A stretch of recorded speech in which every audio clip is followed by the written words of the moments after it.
Hello, everyone, and welcome to this live broadcast on dissecting the winning Acumatica Hackathon project.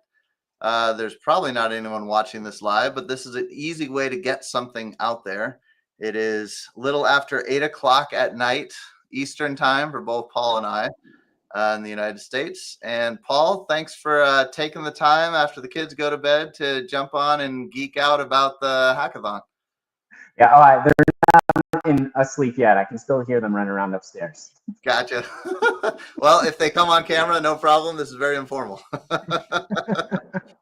Yeah, Tim, honestly, thanks for having me, man. I'm really excited. Yeah, so, I mean, maybe you could tell us a little bit about the Acumatica Hackathon. Just happened a couple weeks ago. It's like right before the Acumatica Summit.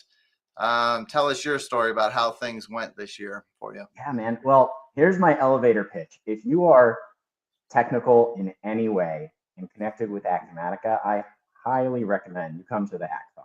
It is my favorite place to go to, where a bunch of nerds and a couple marketing folks and a couple like systems level architect thinkers can all gather and come up with ideas where literally you have 24 hours to build, turn around a product, make a presentation, and then present it in front of this board of Acumatica execs. Nervous as all get up, but it really is a lot of fun to hang out with a lot of smart people. And so I jokingly say I love being the dumbest person in the room and just learning from everyone, and I walk away smarter. And also the Acumatica like hacker developer community is just absolutely incredible. A huge shout out to all of them. Awesome. Yeah, so it starts around lunchtime on Saturday. The presentations are around lunchtime on Sunday, so about 24 hours. And then you go right into the official Acumatica Summit Sunday evening, completely sleep deprived, right? That's the only downside of it. Yeah, it just depends on how well your system is built. It's funny, I was talking with a couple of the other teams, and some of the teams were like, yeah, we're done by 7 p.m. on Saturday, and so I got plenty of sleep. And then, of course, there's all kinds of teams that it's like 10, 11 p.m. on Pacific time, and it's really 2 a.m. for me, and I'm like, oh gosh, I need to pass out. Good point. Yeah, there's the whole flight implication of things, the people who just landed from who knows where. And yeah, there's a lot of that factor as well. I don't have much to complain about. There's Sri Lankan developers that come in. Those guys are my heroes. Anyways, okay, so I got started with the hackathons. I first came in a few years ago. I think 3 years ago was my first hackathon. This year in particular, we were throwing around a lot of ideas. A huge shout out to my entire team. We had, I believe, 6 different video meetings the weeks prior as we were getting closer. And we were pitching ideas, throwing as much as we could against the wall. But one idea kept sticking with us, and it came from a real problem from one of our hackathon team members. Those are the best. Yeah. I didn't believe this problem, to be honest, because one of the team members, they would receive a bunch of emails, their customer service team, constant flood of emails, as we all have experienced.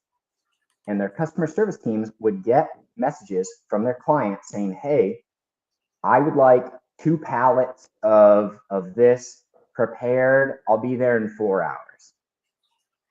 And so their customer service team, one, that requires them to constantly be glued to their computers, constantly be looking at a stream of emails and digesting them quickly, so that if there is any of those rush preparations, they can quickly send it over, make sales order in Acumatica, bing, the bang, boom, get everything ready for the customer. But inevitably, what would happen is a customer service team member would miss an email, or maybe even they're just 2.5, 3 hours late on an email, and their lead time of 4 hours now goes down to no time. And so, again, the thing we joked about as a team is the customer being unreasonable? Maybe, probably a little bit, but also maybe we need to. It doesn't matter. Maybe we need to improve. Maybe we need to evolve to these responses. So I'm sitting here on this call thinking in my head, who's still sending sales orders via email in the first place? But so many businesses that I encounter, critical business functions are taking place in email. I'm curious, do you know if this example from the team was a manufacturer? Yes. Yeah. It was food. They were manufacturing like restaurant quality things that they would have to like create in pallets. So I'm assuming that wouldn't be warehouse functionality. They would have to. I feel like in general, distributors have done a better job of having a legitimate e-commerce site. A lot of manufacturers are still by phone and by email. Yeah. That's actually a really profound point. You're right. That's a general thing, kind of a guess. I mean, I mean, it still happens, right? So you guys built a solution that reads an email and turns it into a sales order. That's the gist of it, right? So the gist, you're absolutely right. We're trying our best not to build too much outside of Acumatica. And so fundamentally, if an email comes into Acumatica, we're pulling literally from just a GI we created that pulls emails from a specific inbox, right? We read the contents of that email, run it through an AI, a machine learning algorithm that sends us back information that we can then create a sales order on. So can we like high level? Can we just try it? And it might not work, but we'll just like why not? Like just start geeking out on it? Yeah, I would love to see it. I wasn't there for the presentations. I came by. You saw me Saturday night. I like interviewing the hackathon teams while they're in the intent. I think the first time I came around your table, you're like, I can't talk right now because we're trying to get something done. And then I caught you later. So I get the intense part of it, but I missed the actual presentation side. So I'd love to just like, walk us through what you built. It'd be cool. Yeah. Okay. So let's see here. I wonder. Okay. So from a high level, we covered the base problem. I'm not even sure if our instance post in here. Say again? Oh, yeah. Figure that one out. Go ahead. While you're figuring that out, I'm going to look up your post. Actually, first thing I'll put in here, I'm going to just start dropping stuff in the chat. So I think this will hit both LinkedIn and YouTube, but I'll just put it on the screen if it doesn't. That is the URL to the GitHub repositories for all of the hackathons. Sorry, all the hackathon teams. You were team 4, is that right? Team 4, yes, sir. Okay, so then your specific one is here. So that's the one that we're going to walk through, /team4-2025. And then you've written up some really good posts on your blog, and I'm trying to find that. It's just paulguilfoy.com. Here you go. Paul Guilfoy /hackathon 2025. Here, I'll post that. Yeah, you can drop that in there. Just give people a reference point. Like they can go read your art. You did a really good job of recapping stuff. This is just a video version. And really what it is me get to pester you with a bunch of questions about AI because I've been trying to learn more about AI myself. So that's a really well, I think you're still kind of writing it, right? Like you did a chapter 1, chapter 2, or is it done? No. I pretty much, the chapters were more me, how I was processing, putting it all out there. Okay. So it's not an ongoing series like that. That's basically it. Which is, I mean, frankly, based off of the demand, we might write more. Some of my marketing team was telling me, okay, I think they might have changed the credentials. I'm just looking up the hackathon site that we had. Gotcha. Go for it. No problem. Let me see. While you're looking it up, is this something that if we need to on this, you're able to just deploy locally the customization project, or would it be trickier to do? I might be able to. Let's see. And no problem. The expectation here is not a super polished presentation. This is something that otherwise might not see the light of day. So no problem. If we don't get there, we'll do our best. While you're looking that up, go ahead. I'm just going to share my screen, just kind of give a visual on what you had written up here. So here is that paulguilfoy.com/hackathon 2025. And you broke it down into 5 chapters. You got a good backstory on it. Here's the general solution. Email comes from a customer into Acumatica. There's a natural language processing model. Looks like, is it Google Gemini that you're using? Yeah. Yes, sir. And then you're creating a sales order in Acumatica. And yeah, I like, you got some good write-ups on the different team members. The error rate was cool to me because let's see, where did you post that thing with the epochs? Oh, Epoch? that was in LinkedIn. Oh, okay. So Here. long story short, I don't think I can get a dev environment up in short notice, and it All looks right, like no they problem. locked us out of the one they had up for Hackathon. Are you able to just deploy the customization project to a local, you think? Or does it need some other I don't actually have it built on my local, but if you have an API endpoint I could call. But do you have like the customization project zip file that we could It's dump it actually into a local environment? So it's actually here. Let me see if I can drop this.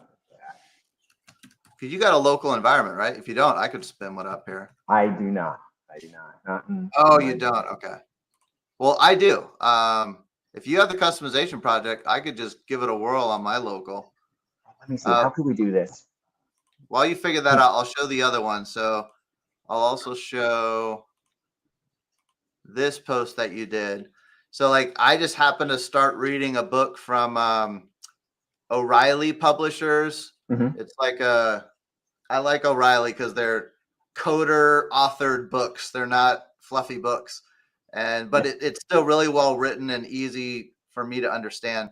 And I wasn't sure what epochs were, or epochs, when you posted this, but basically it just means a trial. So like, you first trial, second trial, third trial, and you can see how your model was getting a lot more accurate really fast within 5 trials. And what's interesting is the O'Reilly book that I'm reading, it was about 5 trials where their data got insanely accurate, within about 5 trials. So that's kind of interesting. But I love how you posted this level of detail. Dude. Honestly, I'm if people are interested in it, I'm happy to share it. I forgot to add it to the screen. There it is. Yeah. Interested? Oh, you mean just whatever it is? Doesn't matter what it is. This stuff is fun for me because I just play around with it. Like, to be honest, and I know we haven't even gotten into the solution deeply, but this is stuff like AI and machine learning. I think I've fulfilled 1 client request using most AI and machine learning, right? The depth of this solution came from me playing on weekends, hacking things together, building little solutions, and just demoing just for fun in general. And the fact that this had specifically the hackathon, or are you talking about stuff in general? Specifically the hackathon. Okay. The ability to fine-tune a model, to create a solution to fine-tune a model in such a specific way that then I can put it within a business logic layer.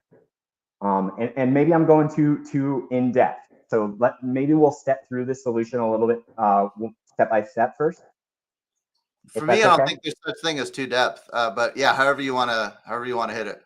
So what I hear you saying is you've already been playing with AI. This was not just an isolated hackathon thing for you. Oh yeah, absolutely. Okay.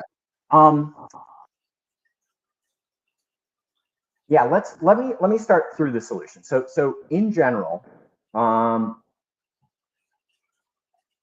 will. Is it okay if I share my screen, Tim? Yes.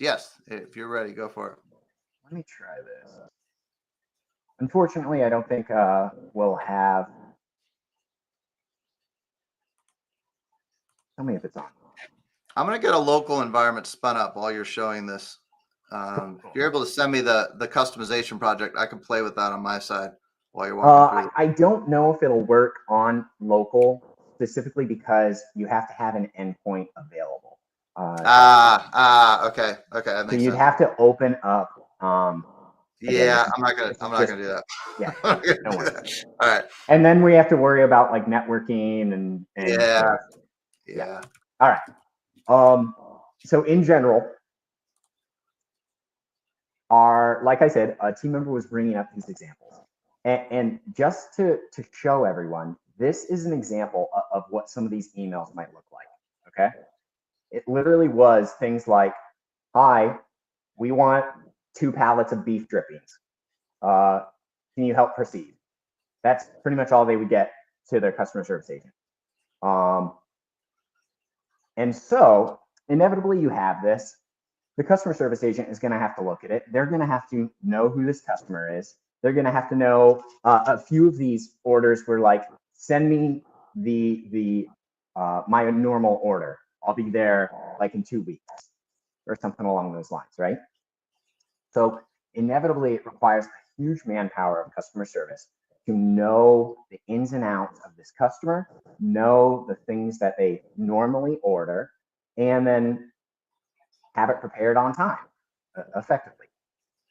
So when we built the solution, we formulated the training data like this, okay? I'll talk a little bit more later about what that fine tuning meant and why this training data is very specific. But effectively, we would take this email, and notice it's in this format. It's a JSON object that I'm pulling from a GI via the endpoint in Acumatica. Are any of those words too big?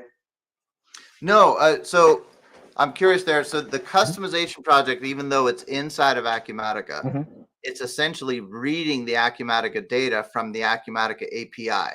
Is that right? Is that what you mean by endpoint? Correct.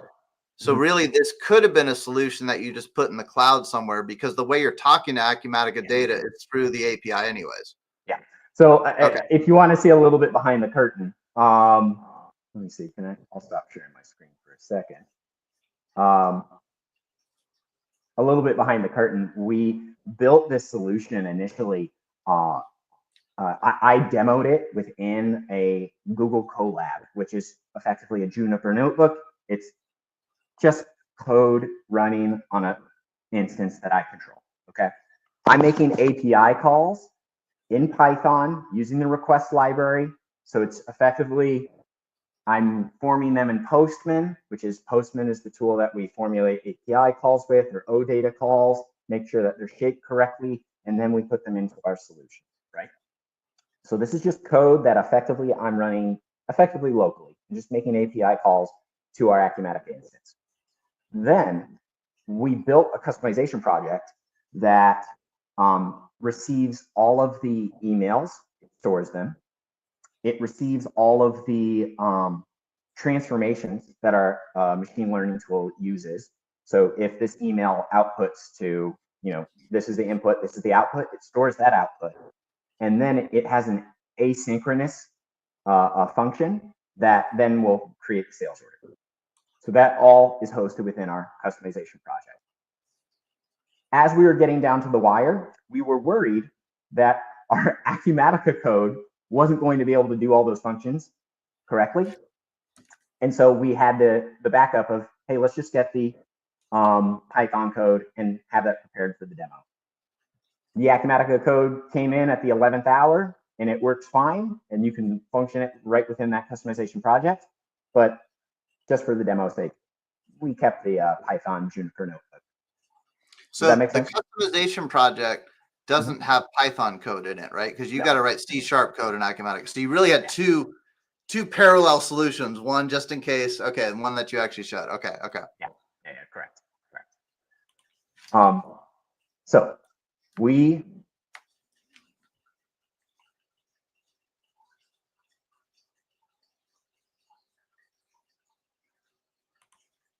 all right. So we have these emails, we're pulling them via GI in Acumatica, and there's even things to note, like it was in HTML format. So this is pretty messy data, fundamentally. But the output that we wanted was something that looked like this.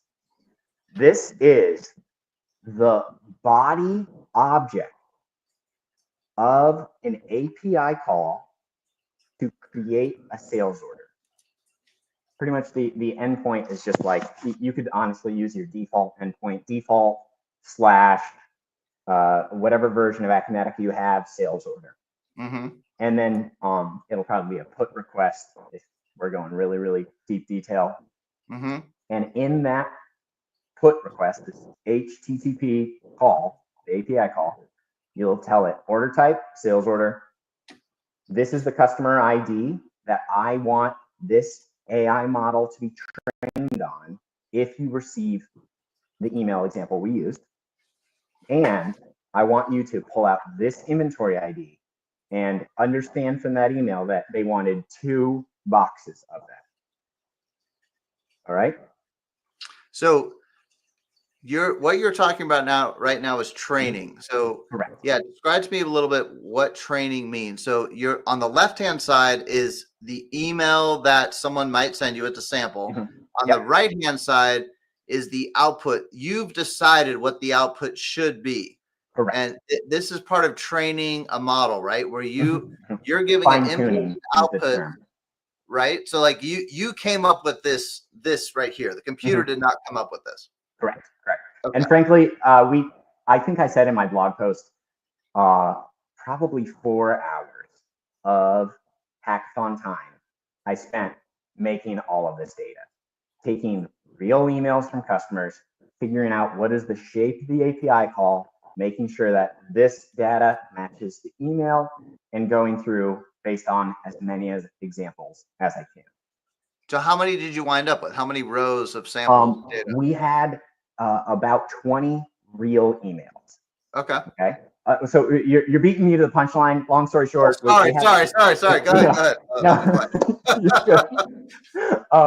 Okay. So we only have 20 real emails, right? We trained the AI model, and if we think about it intuitively, the information that we really need from an email is, who's it coming from, the subject, the body of their email. That's the inputs, really. What I really need out of that is, what's their customer ID? What's the inventory item that they're ordering? What's the quantity? And ideally, like, when do they need it, right?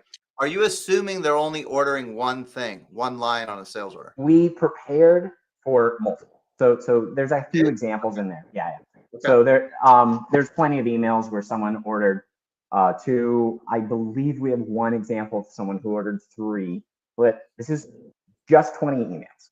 Okay. I really want to emphasize, like, what could we do with 100? This is a tiny amount of emails that we were able to make the solution on. Okay, so we did the fine tuning, as you saw. If you want to see what fine tuning looks like with the loss in epochs, I do. If you can. See. Yeah.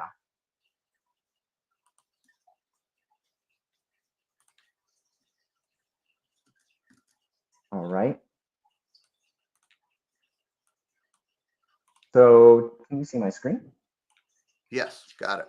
All right. You able to zoom in, like just absolutely. Absolutely. Yeah. Perfect. Now, frankly,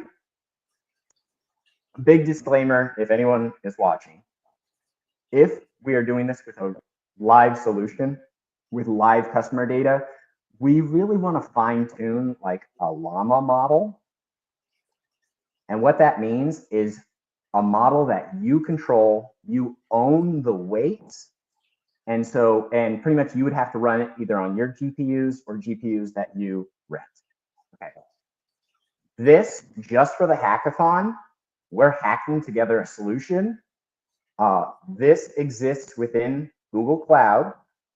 It is hosted on their GPUs. It is their model. I think I talked with Troy Vars about this, and my biggest question was, if I'm training on Google's AI using their GPUs, using their studio, do they have access to my data? Because unknowingly, customers want to know this. If I'm training on my emails, I would assume. Exactly. I assume they have all of the data. They own it. I have to like trust the big mega corporation that they are they have my best interest at heart, let's just say. Yeah. So one aspect is security. The other aspect, though, is, and this is something I'm still learning about. You said you own the what was the word you used? The weights. The weights. So like, are you at the mercy of Google's optimization, or are you able to like? One thing I'm still trying to understand is how do you save what it learned? So in this example, assuming, in this example, we are training on Google's AI Studio. You can do the same thing on ChatGPTs. You can do the same thing on Claude or whatever your favorite model is. You can do these fine tunings, and then effectively they give you like, here's what your model ID is. Here's like the code. Here's your secret key. Okay. If you want to query this data. That was one thing I had been wondering. Okay, interesting. Yeah. So all of the loss and epochs that I was showing was this specific tuned model on those 20 examples. So it's not gonna move. It's not gonna. It doesn't do any new learning unless you train it again. Oh, correct. Yes. Then talk about the weight. But and is we the can weight? even. I thought weights was training, or is weight something else? So the example with the weights and parameters, or whatever you want to call them, is if I am downloading the Llama model or the new DeepSeek model. Okay, this is what's called a. And I really, if you do DeepSeek, I really would not expect data privacy. But yeah, go ahead. Well, if as long as you're not running on DeepSeek servers, if you own the weights, meaning I'm downloading it, and I'm running it on my GPUs and I'm controlling the networks, I know what's going in and out. Not really worried. Oh, okay. And I will actually give props to DeepSeek. They have one of the most progressive open source licenses right now for any AI model. Oh, yeah. Okay. All right. But you're right. Tim. If it's on their GPUs, you're totally right. So owning the weights, I'm still struggling to understand what owning the weights means. That doesn't mean owning the training of it. It's something else. Because here's what I think. When I see that URL that you have on the screen, tuned model / Acumatica conference, ML training, blah, blah, blah. I think that has the weights fine tuned, but I think you're saying the weights are something else. So we are technically talking about two different things. Okay. If I was to do this in a real solution, not like a hackathon solution, that is where I would want to own the weights myself and run them on my own GPUs or a GPU that I'm renting and I have full control over. And then the fine tuning that takes place, you can do a very expensive fine tuning where you back propagate through all of the weights. And when I say weights parameters, I want you to think it's effectively like a CSV file. If there's any math nerds out there, it really is matrix multiplications. If you ever remember these from your math classes, just a bunch of numbers. That's the big secret in machine learning, is it's all math. Yeah. It's not super crazy, right? Yeah. It's when you start to learn how to do it, it's not as complicated as you'd think. At like a cellular level, right? It's like each computation is not crazy. It's just that it's doing it a ton of times. Is that a good way to say it?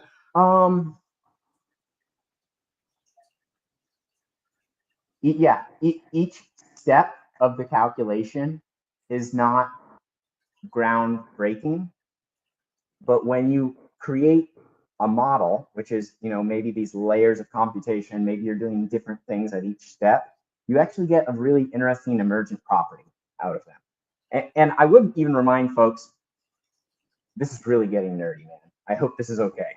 I would remind folks, the transformer architecture, the transformer is what the T in ChatGPT stands for. came from a paper written by Google back in 2017. Attention is all you need. Yes.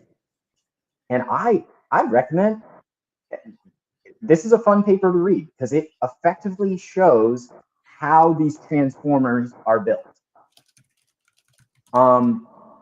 It's hard to read. It's a white paper, so it is a scientific paper. But frankly, there's plenty of YouTube videos that talk about them, or whatever your best way to understand high complicated things are. My whole point is these transformer models, the use case that they talk about in the paper itself was for translation, translating from English to Russian, from Spanish to Greek, right? The interesting properties of these transformers is they work great for translation, but it really seems like they have some other properties that we could get out of them. And even if people look at what Google AlphaFold did, they were able to map all of these protein modeling just using effectively transformers. They took the same architecture, changed it up a bit, and they had it apply to a biomedical research that has now won them a bunch of Nobel Prizes. Interesting. So, anyway, sorry, we're going super deep. I hope, does that make any sense? Okay, so I'm still missing what the weights do. So why do I need to own my own weights? Like if I have that Google Cloud thing, maybe you can pull. Could you put that one back up on the? Oh, you have it. So that tuned model URL has kind of a locked in model that's learned some stuff. Why do I need to own my own weights? I'm still missing that. To be able to trust Google that they're not going to touch your data, or if my company is CPA clients, we sign a bunch of NDAs with our customers. We cannot be releasing any of their data to a machine learning algorithm. So it's purely about privacy. Correct. Okay, so that's why you said think of the weights as being like a CSV file. It's the data itself. Yeah, that's fair to say. The data runs through this CSV file that transforms it. Right. All right, got it. So yeah, you want, for privacy's sake, you want to own your own weights, but the model that you're training, if you don't care about privacy, I'm good to use this thing that you're showing on the screen here. If we're throwing privacy out for a hackathon. Okay, got it. Okay. Showing a proof of concept. Got it. We could do these things. And I'll make one more note, and really nerdy. When we are fine tuning these models, it will get very expensive if you're not careful. If you're not what? Careful.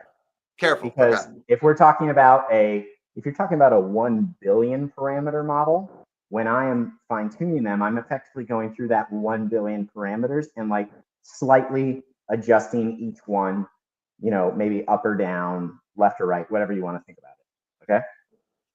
1 billion seems like a lot. Most of the large language models that we use, if you are using them on a daily basis, are like 500, 600 billion parameters. It's a lot more expensive to fine tune one of those models. So why are you mentioning this, Paul?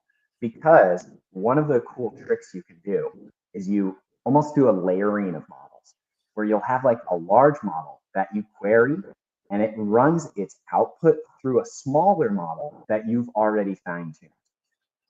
So the larger model, think of that as the brain. It will run it through a smaller model, which you've already fine-tuned to only want output in this format. Does that make sense? Not completely. It is a way to save a lot of money if you are trying to run these models yourself. But maybe we're getting too in depth. So you've already trained a model to expect a certain input and define a certain output. Correct. And then your other model is running it through that smaller model. Correct. And that's how you save money somehow. Yeah. Okay. No, I think that makes sense. That makes sense. That is more the circumstance of, I want to own the weights. I want to run this myself. Let me throw an analogy and see if I'm on the right, at least in the right ballpark. Yeah. All right. So is it sort of like I've got a physical lake of water, and rather than exploding the dam and letting the lake just flood out, I'm pushing all the water through a small pipe so I control the output. Sure. Is that kind of a way? So like that way I'm not wasting as much water. Like I might be trying to water some crops in a valley, and I could just dump the whole lake out onto the valley, or I could build a pipe to the specific part that I want to deploy the water to save money. Yeah. Okay. Yeah. So you're having to do the work to build the piping, right? That's more like, maybe that's the brain power work you have to do to funnel it to that specific use case that you're trying to do. Is that a decent absolutely analogy? fair? Okay. And that's an important analogy too, because as we think about these models getting smarter and smarter, and we all, I feel like every 6 weeks there's a new news headline that it's like, we're all going to be out of jobs because these AIs are getting so smart. Sure. Skeptical of those headlines. The architecture to build that pipe, to get it to do a specific use case, to water the crops, you don't always, it's not very straightforward if you're asking a large model to build you that pipe. We all have experienced this. If you have used these models in any way, you get hallucinations, you get accidents that happen. And so that is something we have to be really aware of when we're building them. If we are going to put them in a live data environment where they're going to be interacting with our customers or impacting our instance of Acumatica or our live sensitive data.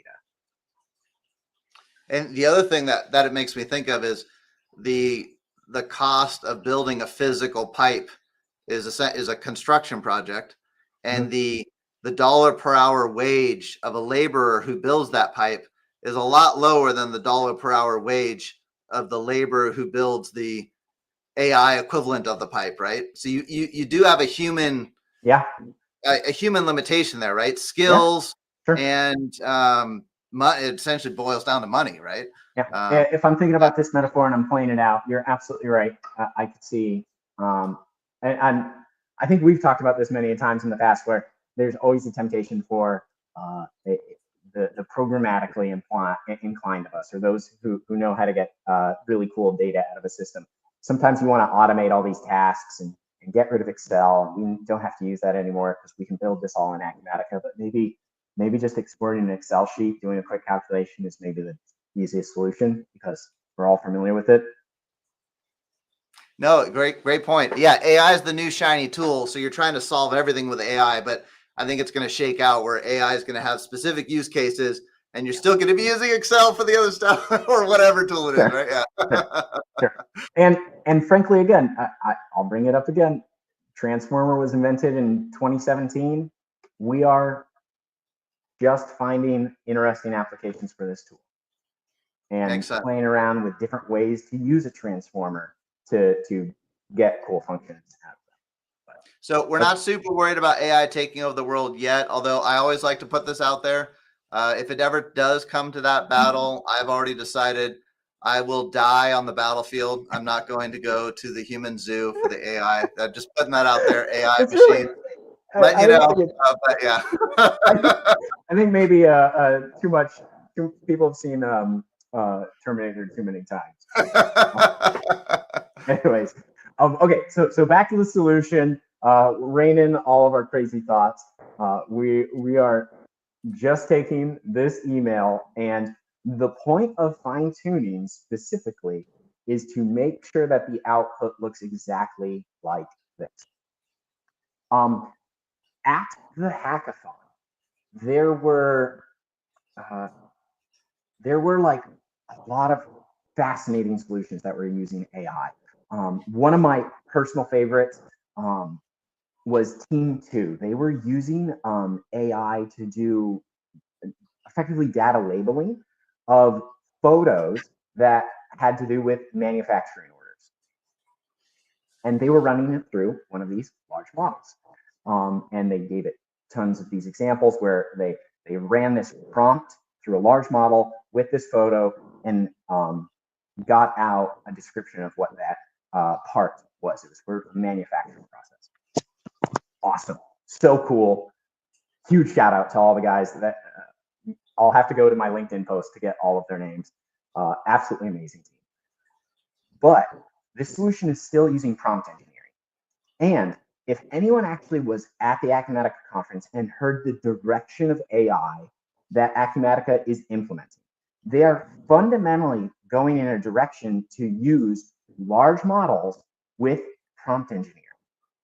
Okay, this is writing a really detailed prompt and telling the model, I want you to do these exact steps, and I want the output to look exactly like this.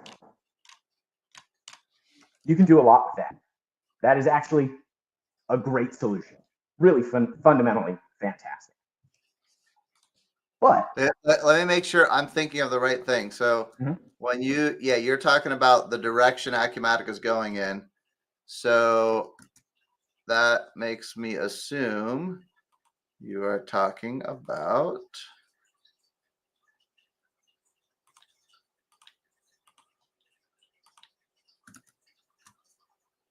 this thing, the AI Studio prompt editor thing.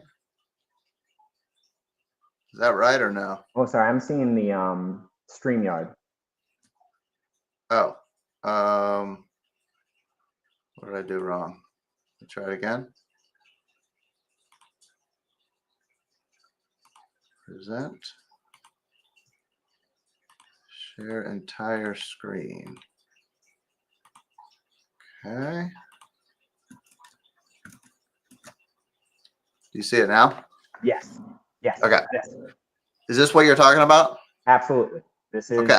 A prompt that you're creating. Yeah, you see it, the LLM prompt, LLM response. You can give it very specific, even like maybe system information. You could get cool things out of this.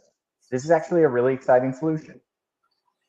And so this is what you're talking about when you say prompt engineering. It's basically the art of writing the text that's in that prompt instructions tab that we see on the screen. Correct. Correct.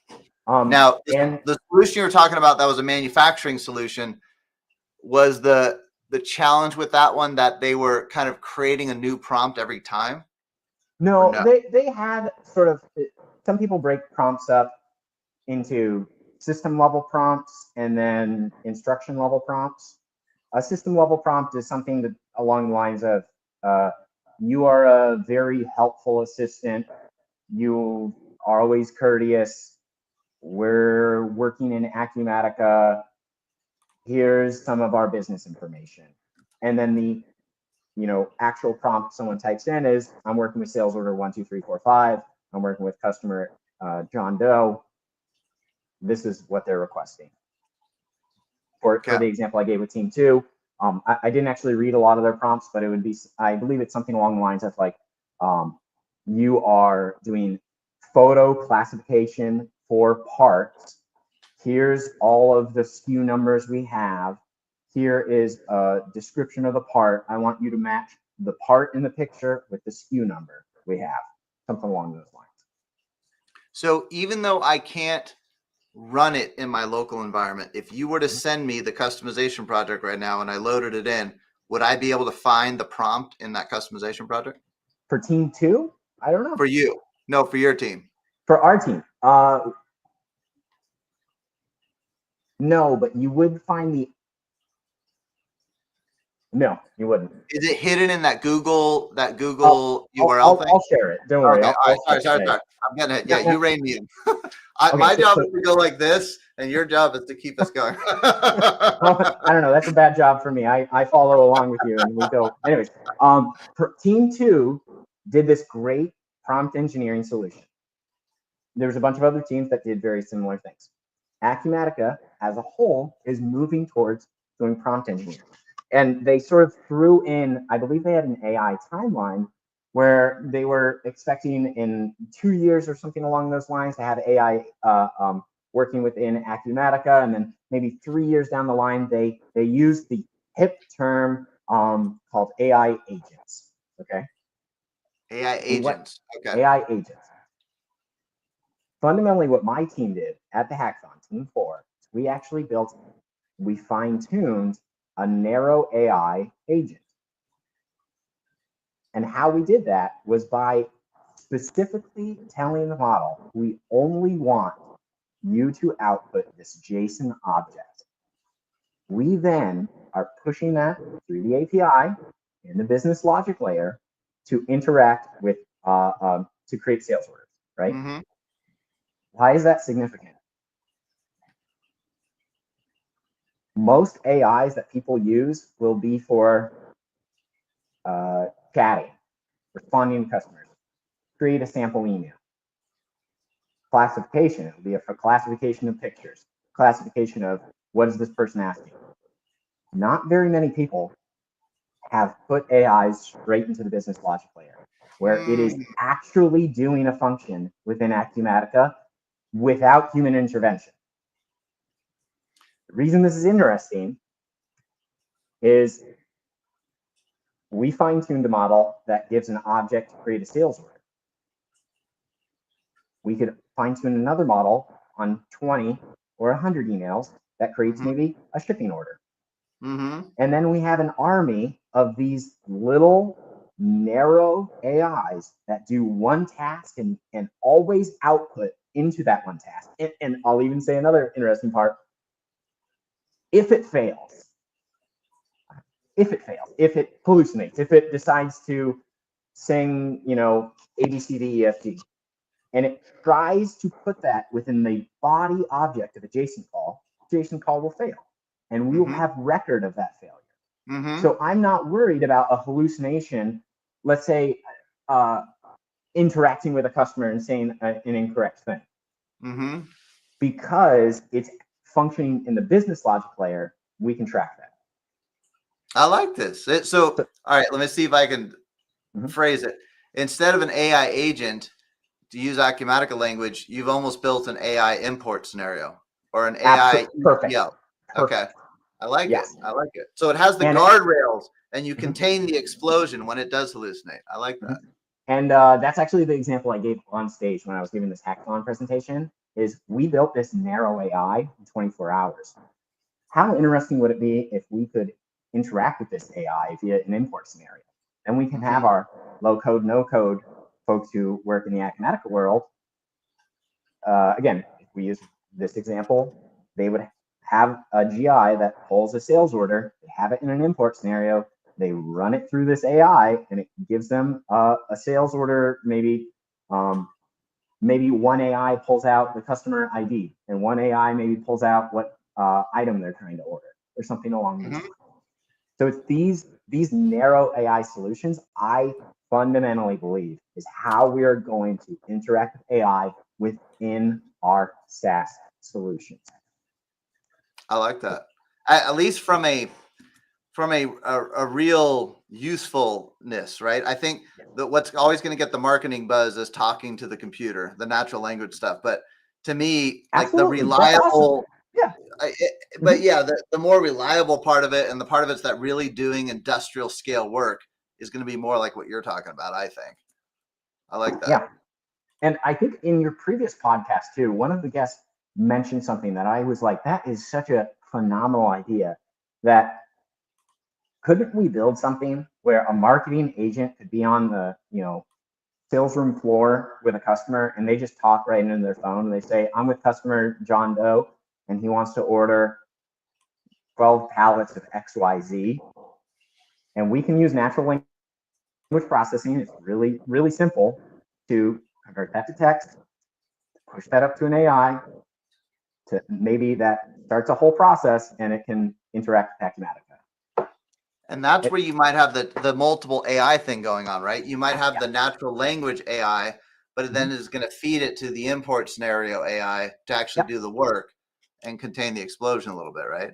And I hadn't again, thought about that. It's interesting. Like, we can talk in our phones and say, make a to-do list, go buy eggs, go buy bread, and it will convert our voice into text. Okay, so we can do that.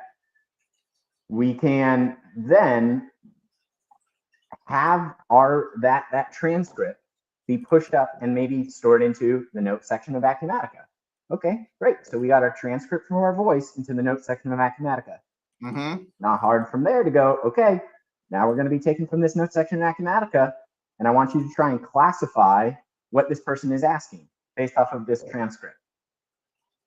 And one mini AI can go, this looks like he's trying to make a sales order. And then we can go to our next, okay, pull up the sales order AI.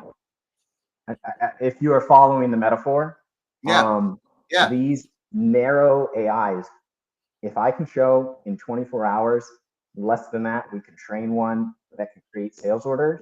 All of these scenarios I don't have to have a magical breakthrough solution to get them. It just takes some time. Like, if I have time to build this, we can create this product. That's really interesting.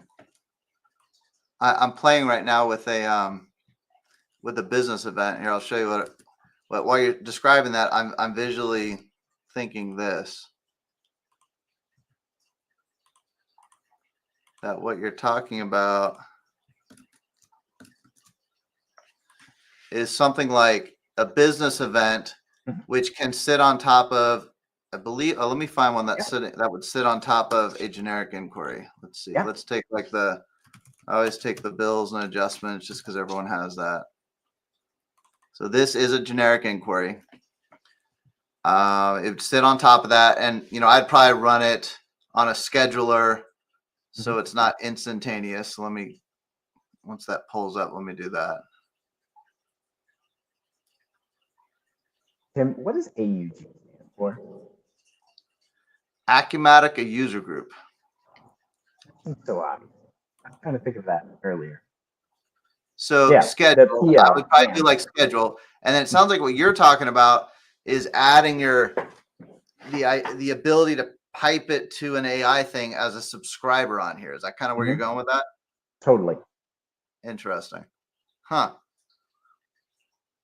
And again, I'm surprised Acumatica is not putting a lot of resources into creating a subscriber that can make a sales order from a narrow AI agent, or pick any manual function that you've done in Acumatica in the last week. Yeah, I wonder, is it hard to make it generic enough to do that? Like, you're absolutely right. Maybe that's the making challenge. It generic enough. You are totally right. And on top of it, if I'm going to be making a sales order, I need to know what the customer ID is. I need to know what the well, then that is kind of what that screenshot earlier was doing, right? Because you're able to plug in the data elements to the prompt. So it is kind of acting like that. If you want to get, again, try not to get too nerdy. Why? Another fun.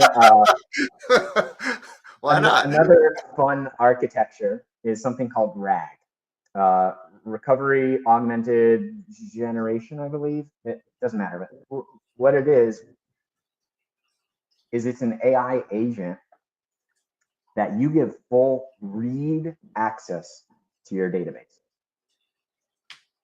And then you can ask that AI questions about your database. Okay. And that's not super complicated, right? Here's access. I'm talking to Tim Rodman. Can you find a customer ID associated with Tim Rodman? And it'll probably query, and maybe it'll mess up, or maybe it'll give the right customer ID. Great. The more you train it, the better. Why is that interesting? Because then I can have another AI agent query that guy. and that's the augmented generation. One AI agent asking another AI agent who is the expert on my database who this customer ID is and what's the non-stock item, and here's the necessary information just based off of the approximation of this small model that just read.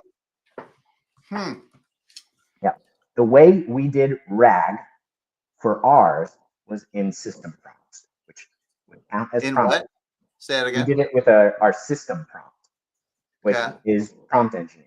We did not have a RAG agent reading our database and then getting an expert opinion. But that would fit really, really easily into the architecture. And that would not be, again, a hard connection. There's the reason I'm getting excited is there are so many little ways that you can start clicking these pieces together like Lego bricks and building some really incredible. Yeah, just the simple idea of AI talking to AI, because this is very new to me. I hadn't even thought about that. And that just makes it, from an understanding perspective, it makes it way easier for me to understand. Instead of this huge brain that knows how to do everything, which is kind of how I've always perceived ChatGPT as, now you're talking about a way to have a bunch of little brains where I at least I have more trust that I know what they do and I know what to give them and they give me back. And that's a lot easier for me to understand. And then I also like it just from the perspective of it being easier to troubleshoot, right? Or when the thing breaks, you know who to blame and stuff like that. Because that's the challenge I have with the huge, big AI brain. Oh, yeah. When we start Especially if thinking it's world stuff, right? Yeah. Is it the wizard behind the curtain? You know? Yeah. Yeah. How does it work? Like, I want to really understand what I'm entrusting my computer to do. And the model you're talking about allows me to do that. I like that. Yeah. Also, the way the groundbreaking models right now are working, effectively, we're doing text prediction. Okay, right? So everyone who has ever texted someone on their phone, have you seen the suggested next word? Right? Effectively, I'm just adding a bunch of suggested next words and guessing and creating a sentence out of it, right? I'm guessing what the next word is. Great. Why are you seeing this? Because we found something interesting when the models got big enough, the guessing the next word started to get really, really interesting.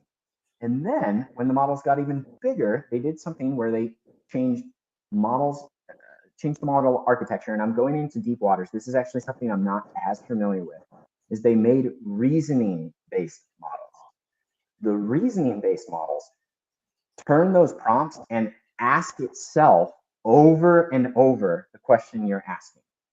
So if you say, what is the meaning of life? It's going to say, the user is asking for the meaning of life. I want you to, and it's talking to itself, explore what meaning means to humans. Explore what might be impactful to this user. And it's giving itself prompts to explore deeper. You can see this, I believe in I think it's the O1 model, I think it's called in ChatGPT. That stands for the reasoning models. Okay. What's interesting about that is you can actually display its reasoning process. So if you ask it a big complex question, it will show you its reasoning steps of why it brought you to the solution.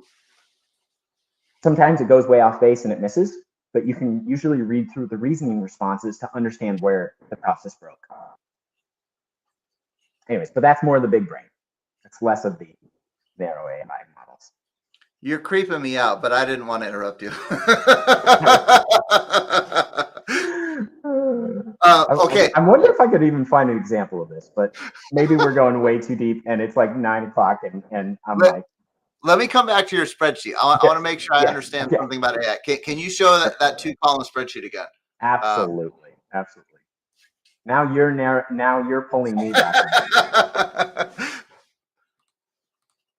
Okay, so the 2-column.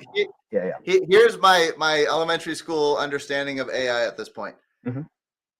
Typical math that I learned was you come up with the formula yourself.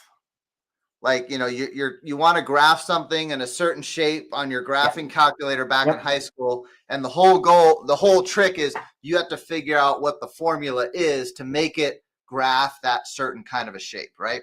Yep, got it.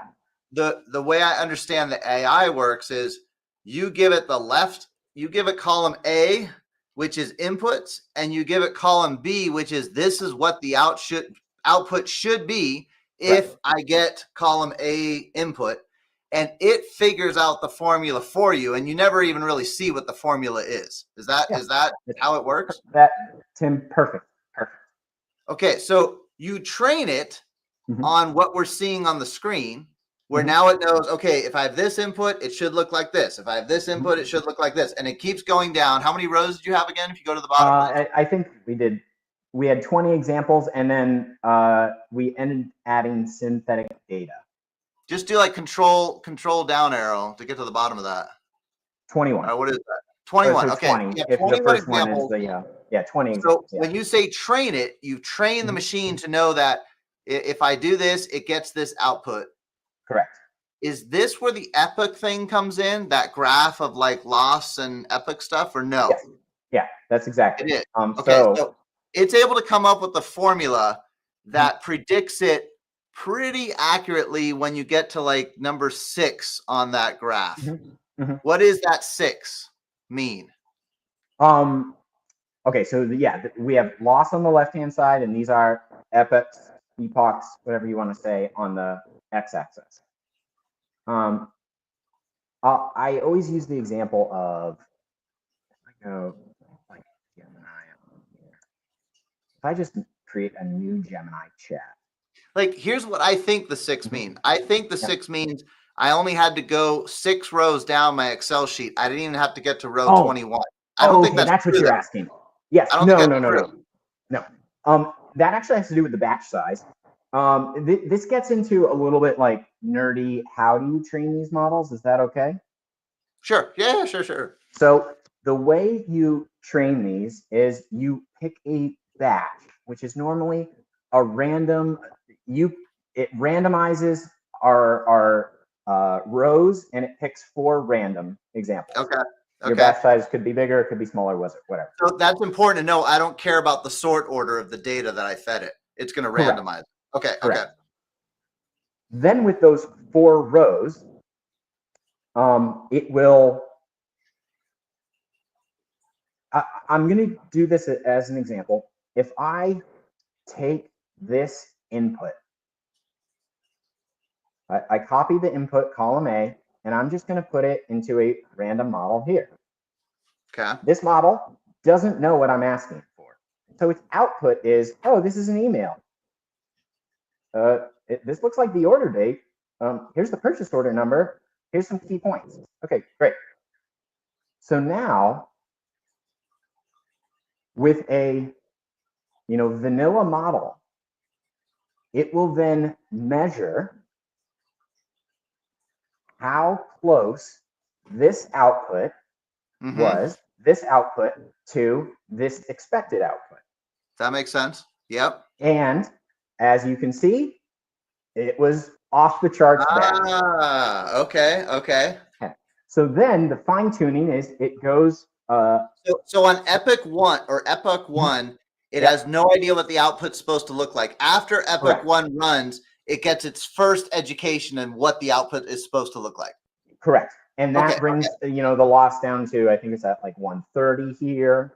Okay. And for each test, they do a thing called backpropagation. It backpropagates. It goes through the model, adjusts its weight accordingly, and then runs it again. Okay, the loss was still pretty high there. Runs it again. Now it's probably outputting. We could even use an example. I wonder if we could train one right now, but maybe that's my crazy brain and it's bedtime already. But it's really up to you. Like, are the kids still running around? I wonder if we could do this. Your wife can be okay with this. Yeah, it's up to you. I can go later than you can. How could we come up with some fake data? Fake model for. You're gonna try to fine tune your existing model? Oh no, I'm just gonna use a brand new. I'm going to Ooh, show cool. what tuning might look like. Ooh, love it. And we'll do just one. That's fine. And batch size is 4. Great. And then let's create some data. Is this whole Okay. Gemini thing you're using, is there a cost for this or is this all free? There is a cost. Okay. What yeah. is it? Is it crazy? I think I'm paying $20 a month or something like Not that bad. for this. Not bad. Okay. There's similar prices for ChatGPTs for whatever model you Yeah. pick. Yeah. Anyways. Any reason why you went with Gemini over ChatGPT or Claude or whatever the other ones were? You just easier user interface. I've been playing with all of them, and this just happens to be the month where I'm playing with Gemini. Ah, gotcha. Okay. And Gemini has been bragging that their token length is the longest. I think you can have as much as 2 million tokens. It means Okay. effectively, yeah, never mind. It's not a huge endorsement. It's a very soft endorsement. Okay. Oh yeah.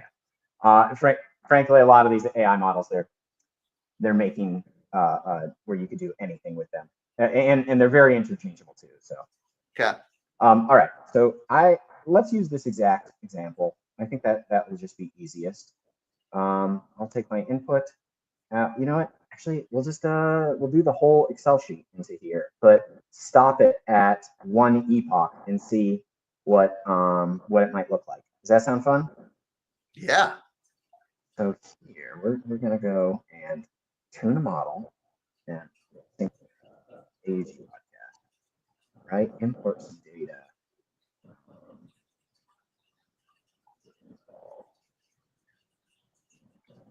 Learning.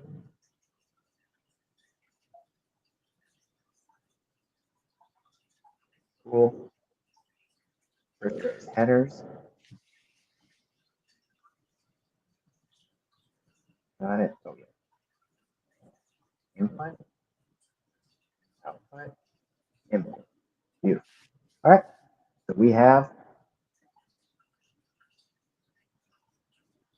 good and advanced. We'll do 4 and just 1 epoch and see what happens.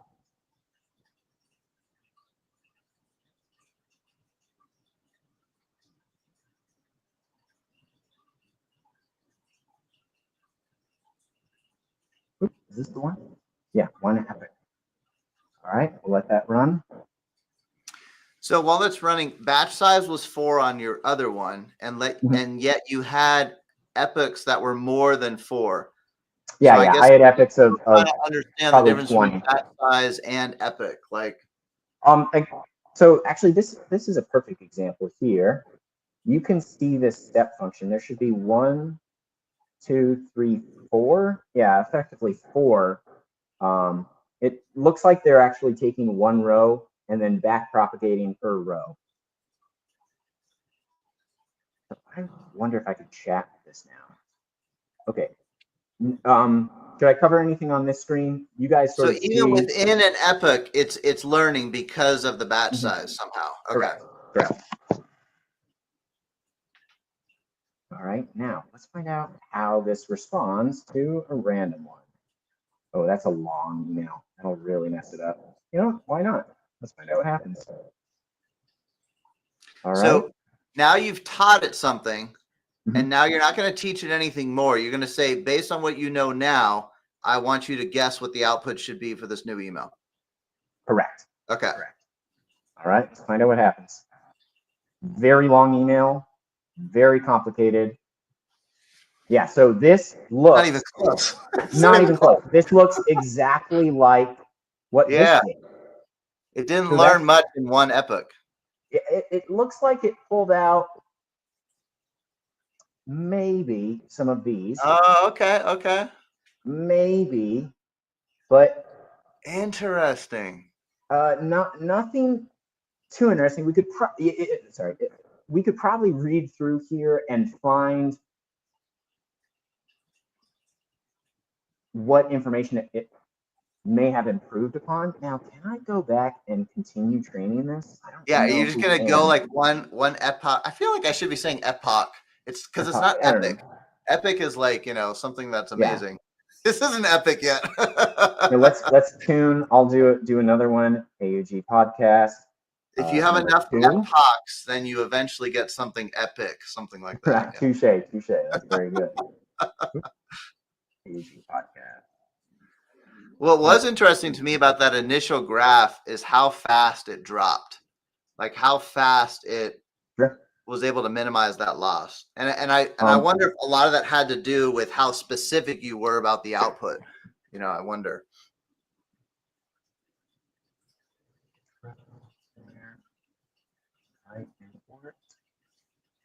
Examples. That's an example. Beautiful. And now in advance, we're let's do 3 and see what would happen. Where did you get batch size 4? Is that just the default? Just kind of a general default? That's what it defaults to. Okay. In most things that I've run on my own local instance, I've usually run batch size of 4. Okay. I'm good with that. Don't know that if I've starts read getting into the math, right? That starts getting into the reason why you do certain things, and I don't care about that. I'm like, I'll just take whatever the general one is. Makes sense. Yeah. Yeah. So we were like, we were in like the 20 to 40 range in terms of loss, whatever that meant. Look. This is our first one, right? So our loss is still in like the 120. And what is that? 120 what? 120 something. Some math thing, gooseberries. I don't know, something random. Okay. What do I want it at? I want it less than 1? Yeah, 0. Okay. Yeah, well, of course, 0. To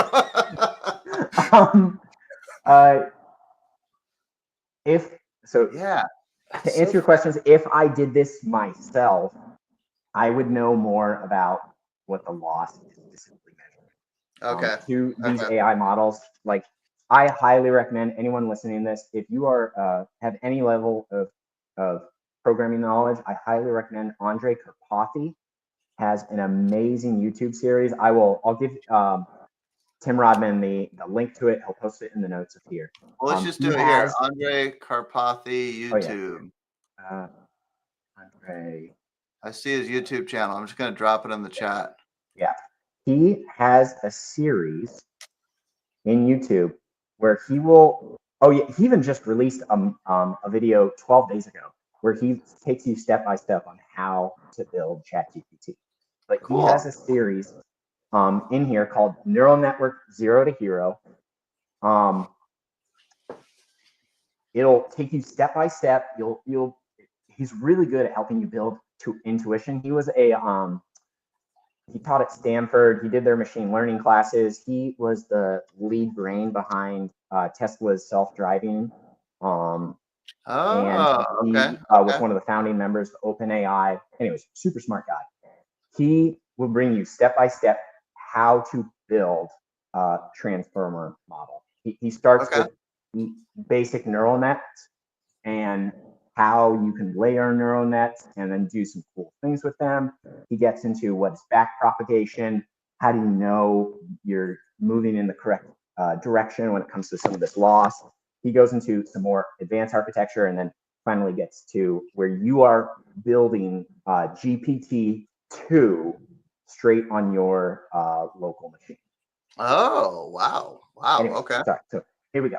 We'll go back to our example here. We did 3 epochs, and now we were in the hundreds of loss, and now we're in the 20s. So let's find out how this will respond to another example. Should we use the same one so we can be fair? Like we use the same crazy email? Let's see, which one did we use? This one, the really long one.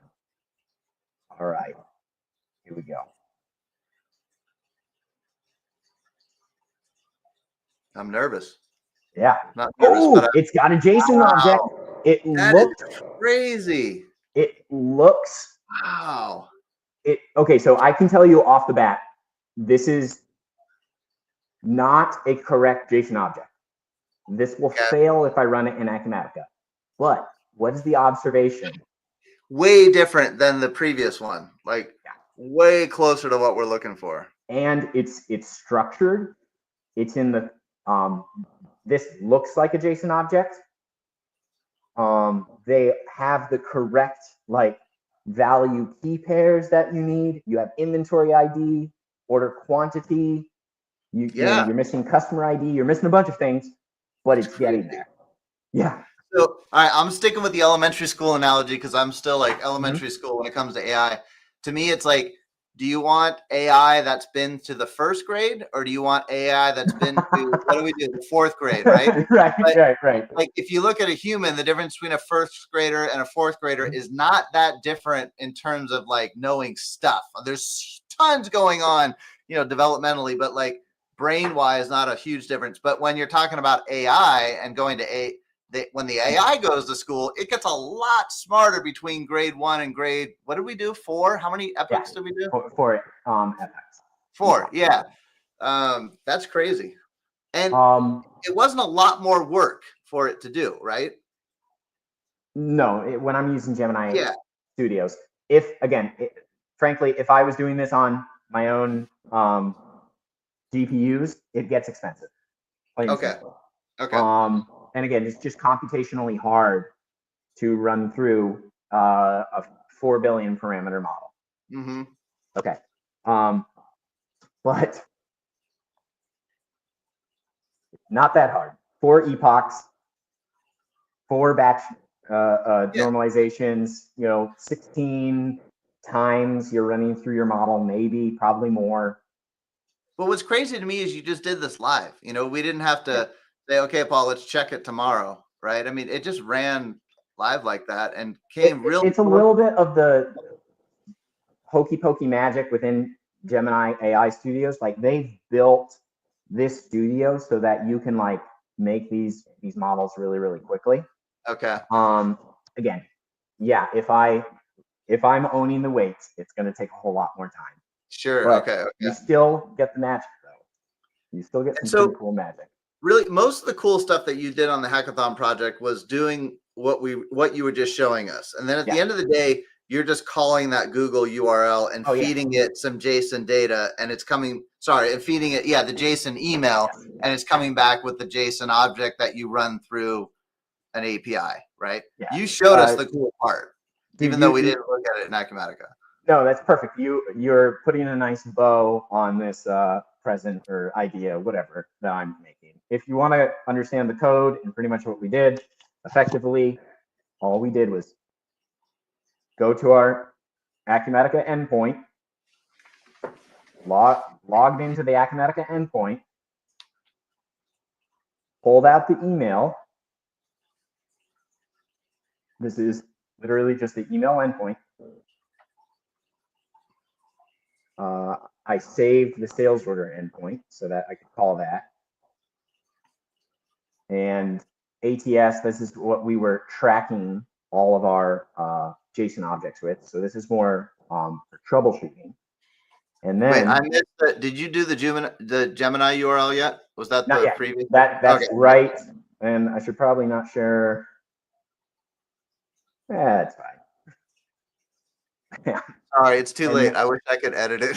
That's fine. Honestly, I'm pretty sure, and it's only pinging a very specific model. So maybe I'll go change it after this. Anyways, then I'm going to my Gemini model. This is the system instructions that I was talking about, where I'm just reinforcing. I already fine-tuned it. I know it's only going to give it, but I'm just in case. So before you were pasting in the email input. This is giving the email input with a little more prompt to it. Okay. Correct. Yeah. Correct. And frankly, I don't actually know if this more information is necessary. That is one of those things where. Gotcha. Okay, yeah, let's not theory, go down the theory meets practicality, right? You're still in the real world, doesn't matter. Yeah, okay. Yeah. And frankly, that's where the important tests are. I think I say in my blog post, there was a certain point where we had like 50% error rate. And this was happening because I fine-tuned the AI model maybe too much, so that if I gave it another email, it was making a confident prediction and it was confidently incorrect.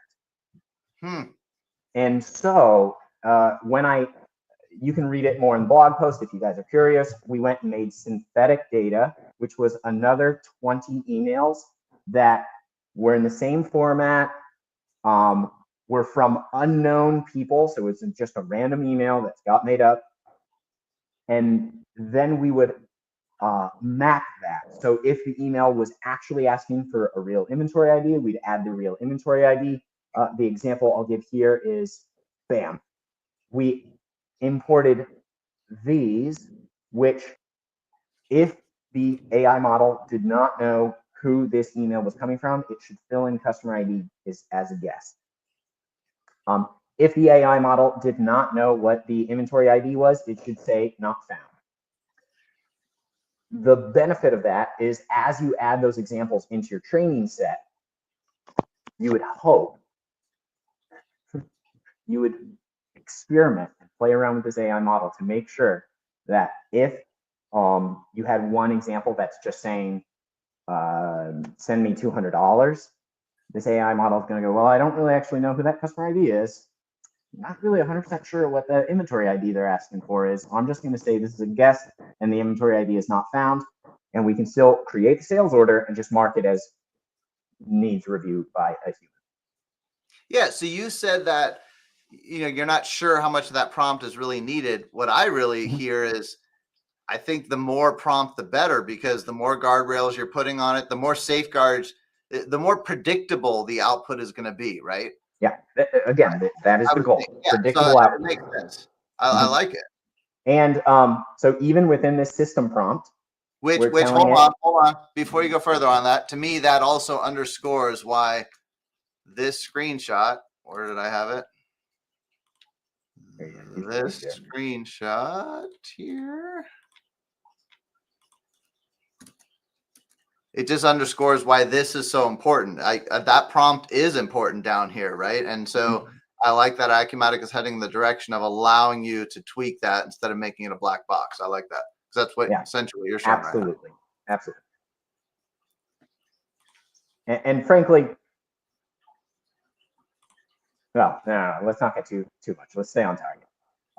Like I said, we inputted what our customer IDs are to be expected. This can be replaced with a RAG augmented AI. We inputted what the expected inventory IDs are, and we repeatedly told it, if you are not sure, put in not found. If you are not sure on customer ID, put in guess. Can I ask on the RAG, could the RAG also be, hey, go look it up in this generic inquiry, which is a list of every single email we currently have, and that way it's live. It doesn't have to learn it. You don't have to learn again. It's just able to do a live lookup to whatever your current data is. Yeah, you do. The reason it's important to experiment with a lot of these things is you'll always end up with unforeseen circumstances. Welcome to every programming problem ever. But you're absolutely right. If I get it, read access to, here's all of the previous emails that have become sales orders. Here's all of the shape of them, or here's all of our inventory IDs or customer IDs, and here's all our contacts. It should be able to find who we're specifically looking for. Okay. Yeah. Anyways, okay. So then within the Google AI, I'm telling it this is the tuned model that I'm looking to talk with. I use this as just an example, but here's an example prompt. And I thought we already did the prompt. What's that? Yeah, I never actually used this. This was just for testing purposes. Okay. The code. I believe, yes, here was the example I used for the hackathon. I went in, logged into Acumatica, got all the emails, pulled the first one or the newest one, and here's the email. It was, good morning. Hope you have a great weekend. I'll be sending a team member over later today. Can you have 2 pallets of beef drippings for them to pick up, etc., etc. Ran it through, got our response. Within our response, we pull out the payload. The payload effectively is the JSON object that we're looking to create. And we use that to create a sales order with this payload, the thing we pulled out. And this was our response from Acumatica. Effectively saying, success, we created the sales order for this customer ID. Here's the details with the inventory IDs and the quantity. So this is the Python code version that you had ready in case you needed it. And then you just made a C# flavor of this in the customization project. Correct. Interesting. I am not, I don't actually think the C# code made API calls to my tuned model, the fine-tuned model. We were going to use this Python code to talk with a model and then push the JSON object over to Acumatica and let the C# code take that JSON object and create the sales order. Long story short, again, as I mentioned, we weren't sure that code was working. We ran into a whole bunch of problems. So I built the ability to do it in here. And in the last 11th hour, it started working. But for demo sake, we kept this around. Interesting. That's really cool. What I'm thinking of right now is the whole customization project versus outside of Acumatica thing. And I feel like, oh yeah, I feel like a big piece of AI is not really even the model or the prompt. Like eventually you get that right. It really comes down to how much data you had to train it, doesn't it? And so right. I feel like a lot of these AI models, I don't want it just to be my own stuff. Like it becomes a legal challenge. Like I want to somehow participate in a cohort of people who are trusting each other enough to share the data so we can have more data to make the thing smarter, but then having some balance, right? I don't know how, but it becomes like a legal challenge, doesn't it? Where it's like, there's a lot of trust into entering into an AI thing. And then the reason you're doing it is because you're smarter together rather than on your own, right? And I'm just talking about from a data standpoint, right? Again, it really, you're absolutely right, Tim. And I believe even there was a hackathon project that got turned into a real Acumatica project. And that was creating GIs from a prompt. And effectively what they did was they took all of these GIs that tons of customers all donated and gave and said, and maybe like a one-line description of it, like, this is all of my purchase orders, whatever. Then you could prompt that AI and have it create a GI for you. That's really, really cool. But it gets back into the fundamental question you asked previously is almost like what's the input, what's the output? And if I have business, like my business domain knowledge in the input and the output, it doesn't really make sense to share that. Because we're using my customer IDs, we're using my non-stock items. Yeah, I'm actually thinking of it. Well, you're saying you don't want to share it for privacy reasons? Correct. I'm actually thinking of it, the more you're talking about it, I'm thinking of it that actually I don't want a smarter thing because I only want it to do what I want it to do. Like if I have other people's emails, it's going to pollute the intelligence of mine, right? Because it's going to have their items that I don't care about and other stuff, right? So there's the privacy angle, but there's also it's not going to get smarter. It's going to get dumber if I have other people in there, right? On certain things, depending on what the use case is. Like on your use case, where it's customer emails to sales orders, I don't want it any smarter than my data, right? Because it's not really going to be smarter in a sense. There's a term in the machine learning community that they constantly are taking snapshots and they're measuring their models because these models can quickly go like off base. And you sort of need to like Control V or not Control V, Control Z all the way back to, oh crud, I really messed it up back here. And I really need to go back like 12 steps because it just went into a path and messed up. So more data is not always better in these things. Again, it like it depends on what we're talking about. What's the solution? Yeah. Interesting. Normally everyone says more data is better. Interesting. I would encourage everyone listening to this, if you're a business owner, on your P&L for every year, you need to have your data on there, like in your asset column. The data you have in Acumatica, in whatever system of record you're using, is worth gold. Don't put shit data into Acumatica. Make sure things are cleaned up. Make sure that it is in the right format. Because if we can then take that data, use it to train a model, you'll get magical results. But garbage in, garbage out. I'm laughing because what I'm thinking of is back to my accounting classes in school. Like when you would do the accounting transactions to sell a business, basically you would book it to goodwill. Like whatever the assets minus liabilities, whatever you were paying more for it, the entry would just get plugged to goodwill. Now it's like instead of goodwill, it goes to data because that's what you're paying for.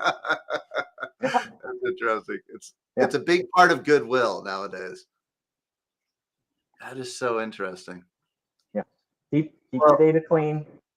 And yeah, more data usually is better for training, but garbage data in, garbage data out.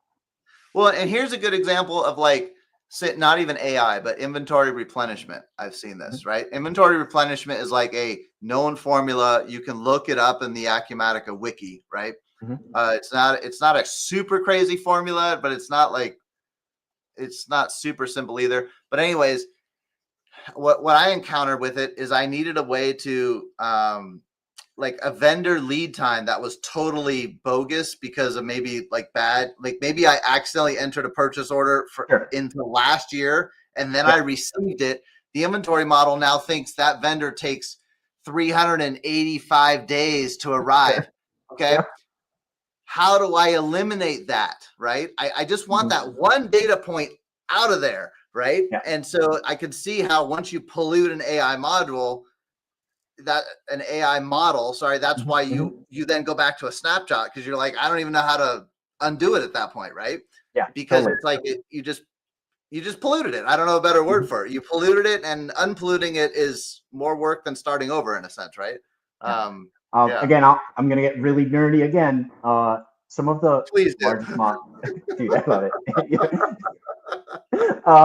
Some of the largest models, and we all know this, ChatGPT, Gemini, Claude, whatever, they are trained on the entire internet. We say that tongue in cheek, but they are trained on the entire internet. If you're actually curious, anyone can go here, and effectively it's web crawlers. It is web crawlers that have gone to every website, downloaded them, and it's their contents. What's the term? Ooh, side nerdy note. Do you know if they respect the robots .txt or whatever it is? No, yeah, I doubt they do. Yeah. So basically, they stole all of the hard work that we put out on blog posts and stuff. Yeah. Sorry, go ahead. Actually, there is one. There was a groundbreaking case, I believe, this last week or 2 weeks ago, where company got in trouble for training their AI model based off of all of these legal documents that someone else owned, right? And I'm really forgetting the details, but it was company A owned all these legal documents. Company B trained an AI model on them, but they could not query that data because then they're liable. So they got like some kind of shady company which scraped all of it and then offered it. And company B was still liable, even though they bought it from an unsavory character, because they like in full knowledge knew that they were training on someone else's intellectual property. So that's actually going to be a really interesting TBD law case we'll be seeing in the next few years. Interesting. Oh man, I have so many sidebar nerdy. Sorry, I derailed you. You were going down another nerdy point, and I derailed you. Where was I going with that? The whole internet. You were on the whole train on the whole internet. Got it. So these large language models, they are effectively being trained on web crawlers, and as like they're getting wicked smart in like math, coding, translation. They're getting wicked smart at being able to spot if this is cancer in a example, or anyways, okay. What do all 4 of those have in common? They are getting wicked smart at things that are correct or not correct, binary, Boolean, true, not true. One thing these AI models are struggling with is if you ask it like philosophical questions, you'll sort of get like you'll get an answer, but it's like a 19-year-old's answer, or I don't know, like someone who read 2 interesting philosophy books level answer. They're not getting much better when it comes to things that are not directly true, not true. That doesn't surprise me at all. Yeah. And frankly, some people are arguing maybe training on the entirety of the internet isn't going to get you to higher levels of reasoning. Like it'll get it so you can sound to, like, let's say people say pass the Turing test. Like you could chat with it. You're not sure if this is a computer or not. It sounds human, right? But higher level reasoning maybe comes not exactly from the entirety of people's cooking blogs, like, you know. No, I'm totally with you. Like it needs to be able to take a walk out in nature or something to be able to start to understand those things. Yeah. And I'll go back to die on the battlefield. It just ain't ever going to happen, in my opinion. I think there's a limit to this whole AI thing. Oh yeah, and I highly recommend. My favorite book on this is actually from David Deutsch, who wrote The Beginning of Infinity.